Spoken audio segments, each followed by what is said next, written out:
గ్రామానికి సంబంధించిన 1 నుండి 220 సర్వే నంబర్ పరిధిలో ఉన్న 1200 ఎకరాలకు పైగా ఉండబడే భూముల్లో రాష్ట్ర ప్రభుత్వం హైడ్రా ఏ నిర్ణయం తీసుకోదలుచుకున్నా అది రైతులను ప్రజలను భయభ్రాంతులు చేసే విధంగా ఉండకూడదని, అది హైడ్రా అయినా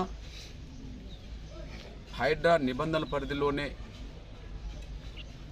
భయభ్రాంతులు గురిగాని పద్ధతిలోనే వ్యవహరించాలని, రెవెన్యూ డిపార్ట్మెంట్ కూడా కోర్టు పరిధిలో ఉండబడే వివాదాస్పద భూముల అంశాలని అంతిమంగా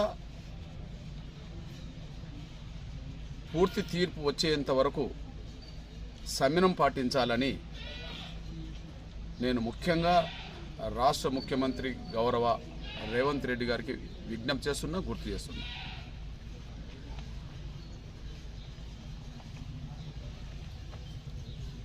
ఈ 220 వరకు ఉండబడే సర్వే నంబర్ పరిధిలో 1 నుంచి ఈ 1200 ఎకరాలకు పైగా ఉండబడే భూముల్లో వ్యవసాయ భూములు ఉన్నాయి, లేఅవుట్కి సంబంధించిన జరిగినవి ఉన్నాయి, అదే సమయంలో ఇనాం భూములు ఉన్నాయి,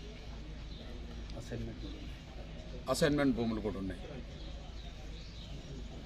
4 రకాలుగా ఉండబడే ఈ భూములకు సంబంధించిన అంశంలో ముఖ్యంగా